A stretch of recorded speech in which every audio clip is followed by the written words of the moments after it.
So we're Iron Range Adventures podcast. I have the pleasure of sitting next to Jada. How are you doing today? Pretty great. I'm excited to be here. Well, thank you so much for being on the podcast. For the listeners that may not know yet, who's Jada? Well, my name is Jada Makin. I've been here since 2002. So since I was 3 years old. I am biracial, Black, Native, and white. Okay. So, so that is me. And I am the owner of Sensational. Okay. And for the listeners that don't know, what is Sensational? Sensational is an organization that works for correctional facilities. I would say it's tailored to correctional facilities. So we help incarcerated inmates receive media, apparel, cosmetics, food services, educational resources, and we help the family of the victims and those who are incarcerated. Okay. And then what inspired you to stay here and build your life in this community? So growing up here, just seeing it needed so much multicultural change and just more awareness, just more involvement with entrepreneurship. Sure. And then who or what shaped you the most early on? Family, community, mentors, or something else? I would have to say family and family friends. I had a lot of family friends that, took care of me. I've been on my own since I was 14. So Yes. I've been, doing what I needed to do and reached out, and I could say your family are your friends. Okay. And then, tell us about Sensational and what is that? How did it start? And then what does the name represent? Okay, so Sensational, how it started. Let's go back to about 7 years ago. Okay. My brother came with me with an idea. I decided to do photo modeling for lingeries.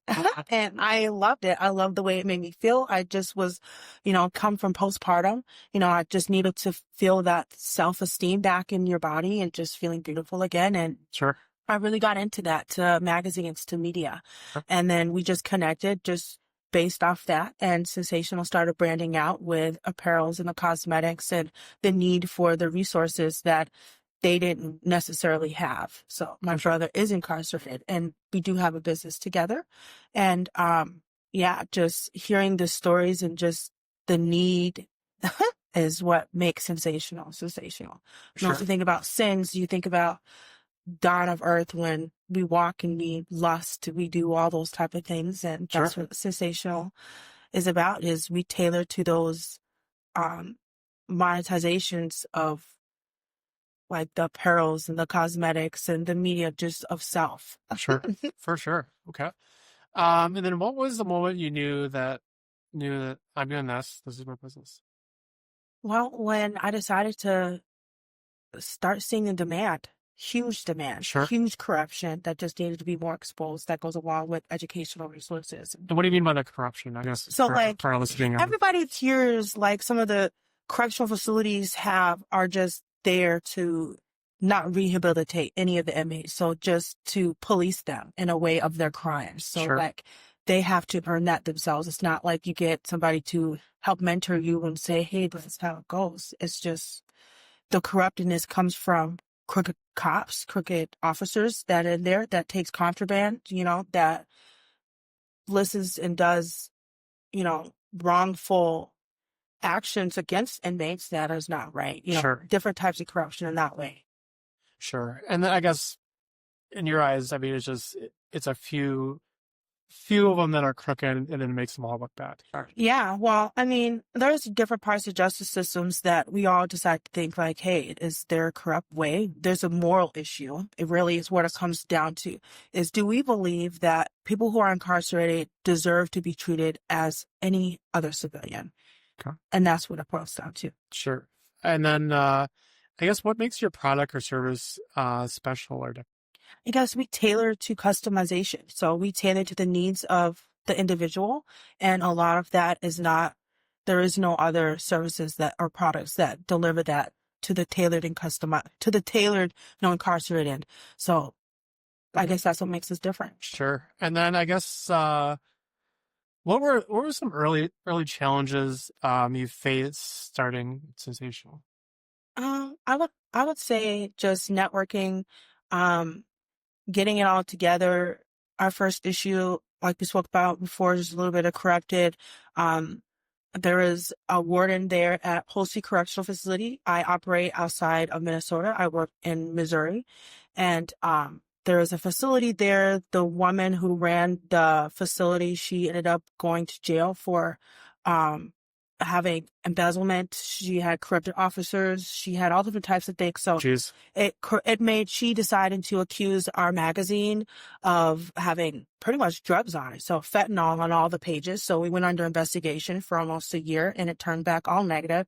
And we have to pretty much scrap what we call Beauties of Wall Street. So now Sure. we own is called Sensational. Okay. So that was a huge Jeez. thing. Corruption. Just people wanting a piece of pie. Federal money is huge. Everybody deals and everybody wants a piece of pie of the federal money. So trying to control that and keep that in has been really hard to really give back to the families who actually are really losing. Right. Right. And that's And I guess for you, I mean, what, and I know that we all face it, like, where does your strength come from, like, on your hard days? Like, you're just like, honestly coming from nothing, not really coming on the Iron Range and seeing the suburban lifestyle compared to coming from St. Louis, Missouri, where I was born. It's very different. There's a lot of more violence, a lot of more just gangs, just a lot of more affiliation that I didn't have to really experience growing up here. sure. So the difference was just being just that, just Yeah, sure. different, just different. And you're saying the gangs in St. Louis, right? Yeah. Okay. Um, and then I guess what has your experience being a young Black female entrepreneur on Iron Range been like? Hard, Hard. honestly. It has not been easy. I can honestly say things changed racially after 2008. How's it? And growing up in school in that way has not been easy. You know, I had played, I was in athletics. I did basketball and volleyball, but always was the last person playing. Always. I never got to play an actual full game. I only got to play maybe about 20 to 30 seconds. And then the game, so I quit. Sure. You know, so that sucked. Oh yeah. What's I guess for a young Black female in the range, like what advice would you tell? What advice would you tell them that, like, you know, if you were able to tell your younger self something to help you get further ahead, like what would that be? Start now. Never forget what your dreams are, you know, Okay. and feel those passions that you have, because your most creative self is your younger self. And Sure. as you age, you start to sort of dissipate from those because life is happening all around you. Sure. You're wanting more things that are priceless, that only you can get by making connections and taking those risks. Right. And taking those risks, just make sure you know what you're risking. Sure. No, that's And awesome. that's time. And then have you ever felt pressure to work harder or prove yourself more because who you are? Yeah. Yeah. I mean, it's crazy. I mean, really to just be understood, I suppose, like coming from a family with very Christian. I was baptized in Chisholm, you know, and I've been going to that church since forever. So being Yeah. So these podcasts, they do, you know, nobody's a professional podcaster quite yet, a talker. right? Nobody's a talker, but like, for Jada, like she's a very inspiring woman. There's a lot she has going on, and for her to be like, hey, like, I gotta do this on my own. Yeah. And that takes, It's hard. It's hard. Like, I mean, that's why I'm here, is to network and to know, like, I'm not doing it on my own. So almost it felt like I was running in place for a very long time and forgot where I was running until I Sure. started meeting certain people. So I Sure. did a business gala. I started working for the Zenith radio station when they were an organization in Duluth. And I went to a lot of business galas, and we had a tour going on in 2026, and that was great. And that just sort of blew up from there. Oh, that's awesome. That's awesome. And then it inspired me to not just feel like you have to margin everything yourself. Sure. And so- Absolutely. so- Yeah.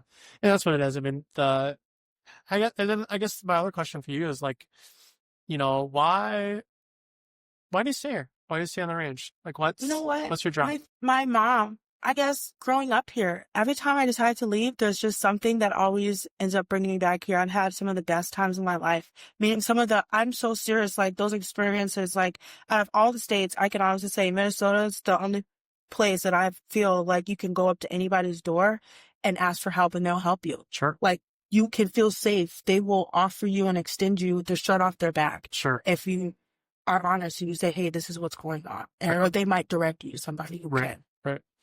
And I guess it's funny that we're here. What would you tell your 16-year-old self today? Don't have no babies yet. Ah!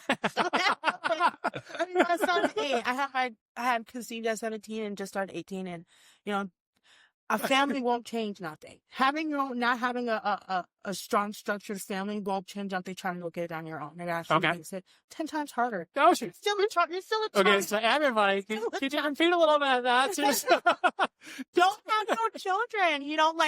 I really encourage, and that's what's making a standard that I can't move the way that I want to because I'm still stuck in a situation where I'm co-parenting, and you don't even know if you're really still going to be with that person because sometimes love and lust, you get confused. Right. And listen to your parents. It's just temporary. Yeah. It's just puppy love. That puppy love and actual love is two different types of feelings. Don't get confused. So I guess the motion of the podcast for that section of it is like, kids won't solve your problems if you already have problems. Exactly. Right. Okay. And then I guess for as well, what's one thing you had to unlearn on the entrepreneur journey? Literally, not everything is going to be perfect. Scrap it and start again. Really? Scrap it and start again. And it's okay. It's okay to let it go. And that's just like what it was so hard to do is unlearning what you think that you learned and start relearning everything new because everything changes every day. And then did you feel that you had to cut out some people in your life that just weren't there? Absolutely. And it just, when you start feeling like you're reaching for a level of success that everybody around you ain't even trying to strive for, that level of ambition, it starts to dissipate all the people that you think that are there for you because you start realizing that they have no time for the things that you're invested in, that you love. And you start realizing that everything that you were doing was for them. Was you trying to build a connection that wasn't reciprocated in the back. So, and then I guess what's your favorite thing to do, or what's your favorite spot to unwind and get inspired? Honestly, I would say the nice lake. Actually, the old highway out there in Tezam.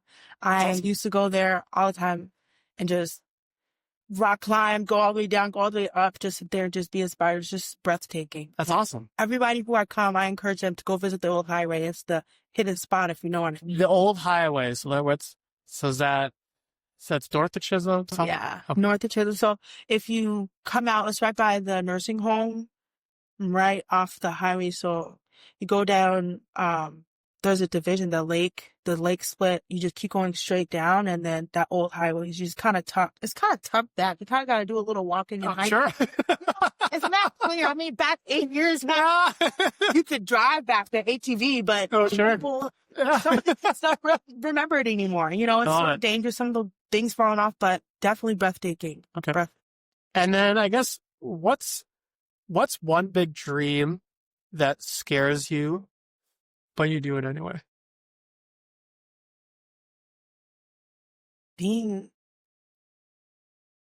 like socially famous, I guess, because just seeing the backlash a lot of people face, and then just having to, like, anybody's capable of digging up anything on you and making a freaking meme out of it. And then if you don't have the mental capacity to sort of like let that just be the internet, and just let it be that, but sometimes it follows you, and sometimes having PR and doing that, I just fear, but I'm not scared because I'm willing to take that risk, but just allowing all the negative people that will cause me harm in any way, and allow myself to know, like, representation matters. Sure. How you show up and the people around you do matter, even if you feel like it shouldn't. That's not how society works. So. Absolutely. And I guess where do you see Sensation in 1 year and 5 years? Let's say a multi-million-dollar company. Wow. Yeah, we've had experts go over some of our assets and just like where we range and stuff like that. And we've been working on it for the last 6 years and groundbreaking since last year. That's awesome. Okay. And I guess for the younger, for the audience out there, like if they're looking to become an entrepreneur and like truly chase their dreams and their passions, like what would be your advice? And what would be the first step? College does not solve everything. It's really hands-on experience. So you can say you want to go there and get that experience or an accredited, acknowledgement to yourself saying that, hey, I did all this time and I did that all last year. I did a lot of basic entrepreneurship, business and management. I did different types of things. I didn't get to finish. I mean, I had a life going on during that time, but I'm still successful. I'm still making plans. I still didn't need what I thought to be successful to graduate. Right. And that's a lot of people's stories. Right. So. Well, knowledge is power. And I think there's a lot of value in if you're truly passionate about something, you just need to go for it. Yeah. Figure it out. Absolutely. I think my last question on here is what message do you want to leave the Iron Range today? I would have to say when it comes to rehabilitating, everybody deserves acknowledgement. Everybody deserves the same treatment, whether or not that's rehabilitating from gambling, drugs, alcohol, major criminal charges. Everybody deserves that. And this is one of the most places where registered offenders get released. Sure. Not judging them so hard and offering them some peace as far as services that they can help heal themselves. Sure. And that's what we need here. Sure. I love it. So Jada, that's all the questions I have today. I want to say thank you so much for being on the podcast. And then if our listeners want to know more, where do they go? They can go on Facebook. You can go on Sensational. We also have a website at sensational.co. So you can email us there, and we have a tailored list of what we have. You can just sort of look at some of our products and what we do and how we operate. Iron Range Adventures is actually going to be partnering with Jada as well. So we'll have all our information on the website once it's all done, and we'll get you out there. Thank you. Yeah, thanks, Jada. Thanks so much.